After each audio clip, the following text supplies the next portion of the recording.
আগাম লতির ফলন আনতে কি সার দিবেন? আগাম লতি আনতে ইউরিয়া টিএসপি সারের সাথে মোরগ মার্কা মাধ্যমিক সারের ব্যবহার। চারা রোপণের কতদিন পর কি সার দিবেন?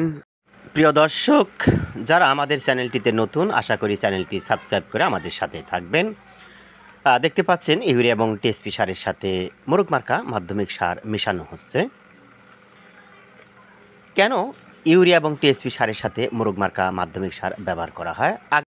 আগাম লতির ফলন আসে, গাছ সুস্থ সবল থাকে, লতিগুলো সবুজ এবং মোটা লম্বা হয়, লতি দেখতে সুন্দর হয়, লতির ফলন 30 থেকে 40% বৃদ্ধি পায়, গাছ রোগমুক্ত থাকে।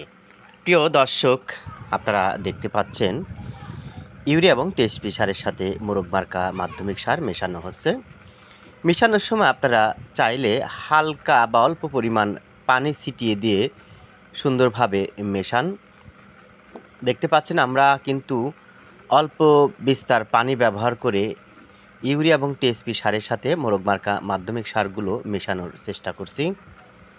প্রিয় দর্শক, যারা বাড়িলতি রাজকোষে এক চাষ করেছেন, সঠিক সময় সঠিক সার ব্যবহার করবেন। এতে গাছের স্বাভাবিক বৃদ্ধি বজায় থাকবে, গাছ পচনমুক্ত থাকবে, রোগবালাই কম হবে।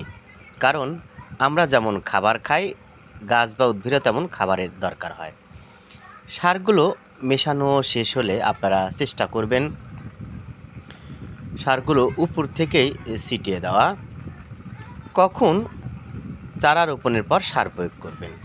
প্রিয় দর্শক, চারা রোপণের পর যখন দেখবেন গাছের পাতা 1.5 থেকে 2টা হয়েছে, এ সময় আপনারা অবশ্যই প্রথম ডোজ হিসেবে ইউরিয়া এবং টিএসপি সারের সাথে মোরগ মার্কা মাধ্যমিক সার ব্যবহার করবেন। দেখেন গাছগুলো সুস্থ সবলভাবে বৃদ্ধি পাচ্ছে। সার প্রয়োগের পূর্বে যদি দেখেন জমিতে আগাছার জন্ম নিয়েছে, অবশ্যই আপনারা আগাছাগুলো পরিষ্কার করে তারপর সার প্রয়োগ করবেন। নিয়মিত পানি সেচের ব্যবস্থা রাখবেন। আপনারা চাইলে মাঝে মধ্যে জমিটা শুকিয়ে দেবেন, এতে গাছ আরও সুস্থ সবল থাকবে এবং শেষ পর্যন্ত টিকে থাকবে। প্রিয় দর্শক, ভালো বীজ ভালো ফসল, যারা বাড়িলতি রাজকোষে এক চাষ করতে চান, অরিজিনাল বাড়িলতি রাজকোষে একের বীজ, ফুল, পোয়া বা চারা পেতে চান, আমাদের ভিডিও স্ক্রিনে ফোন নাম্বার দেখছেন, আপনারা চাইলে আমাদের সাথে যোগাযোগ করে অরিজিনাল বাড়িলতি রাজকোষে একের বীজ, ফুল, পোয়া বা চারা সংগ্রহ করতে পারেন। কখন বাড়িলতি রাজকোষে এক চাষ করবেন? বাড়িলতি রাজকোষে এক চাষ মূলত সারা বছর করা যায়, তবে আপনি যদি কার্তিক মাস থেকে চারা রোপণের শুরু করেন, তাহলে লতি আসতে মোটামুটি 3 থেকে 3.5 মাস সময় লাগে। কারণ এ সময় শীতের আবহাওয়া থাকে, শীতের কারণে বাড়িলতি রাজকোষে একের গাছগুলো তেমন বৃদ্ধি পায় না।